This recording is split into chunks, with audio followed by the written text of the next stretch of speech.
വയനാട്ടിൽ ഒരു വീടെങ്കിലും സർക്കാർ വെച്ചു കൊടുത്തു എന്ന്. ഒരു വീട് വെച്ചോ ഗവൺമെന്റ്?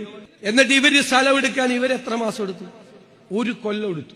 എന്താ അസംബന്ധം നിറഞ്ഞ ചോദ്യ? 402 അപേക്ഷകരിൽ നിന്ന് ഈ പൈസ വാങ്ങിപ്പോയവർ ഒഴിച്ചു നിർത്തിയുള്ള വീടുകളല്ലേ ഇപ്പോൾ പൂർത്തിയാവുന്നത്? അവർക്ക് വേണ്ടി എങ്ങനെയാണ് വീട് വിതരണം ചെയ്യേണ്ടത് എന്നുള്ളതല്ലേ റവന്യൂ വകുപ്പ് മന്ത്രി ഇപ്പോൾ പറഞ്ഞിരിക്കുന്നത്? എന്നിട്ടും എന്തുകൊണ്ടാണ് കേരളം ഇനിയും ഇത് വിശ്വസിക്കണമെന്ന് പറയുന്നത്? ഒരു വീടെങ്കിലും കോൺഗ്രസ് വെച്ചു കൊടുത്ത വീട് കാണാൻ പറ്റിയോ? ഒരു കല്ലെങ്കിലും, ഉമ്മൻചാണ്ടിയുടെ കാലത്താണെങ്കിൽ ഒരു കല്ലെങ്കിലും ഇടുമായിരുന്നു. ഇപ്പോൾ ആ കല്ല് പോലും കാണാനില്ല. ആ അവസ്ഥയല്ലേ കാര്യങ്ങൾ? അപ്പോൾ എന്നിട്ട് വിവാദങ്ങൾ വോട്ടാക്കാൻ വേണ്ടി ഓരോരോ വിഷയങ്ങളായി അവതരിപ്പിക്കുന്നു. ഏറ്റവും കൂടുതൽ രമേശ് ചെന്നിത്തല പറഞ്ഞത്, ഞാൻ രമേശ് ചെന്നിത്തല അങ്ങനെ പറയുമെന്ന് കരുതിയതല്ല, പിന്നീട് അദ്ദേഹം തിരുത്തി. ഈ വിദ്യാർത്ഥികൾ പിള്ളേരെ പരീക്ഷ ജയിക്കുന്നതിന് മുമ്പാണോ പാഠപുസ്തകം കൊടുക്കുന്നതെന്ന് ഒന്ന് ആലോചിച്ച് നോക്കിക്കേ.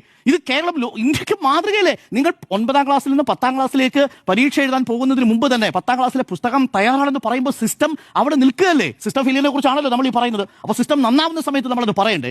എന്തുകൊണ്ടാണ് സിസ്റ്റം നന്നാവുമ്പോൾ നമ്മളത് പറയാത്തത്? അതാണ് കേരളത്തിൽ വിവാദങ്ങൾ കൊണ്ട് വോട്ടാക്കാൻ പറ്റുമെന്നും ഒരു ഭരണവിരുദ്ധ വികാരം സൃഷ്ടിച്ചെടുക്കണമെന്നുമുള്ള ഒരു PR ഡയറക്ഷന്റെ നിർദ്ദേശത്തിന്റെ അടിസ്ഥാനത്തിൽ പ്രവർത്തിക്കുന്ന സാഹചര്യത്തിലാണ് ഇതെല്ലാം വിവാദങ്ങളായി ആളിക്കത്തുന്നത് എന്നുള്ളതാണ്.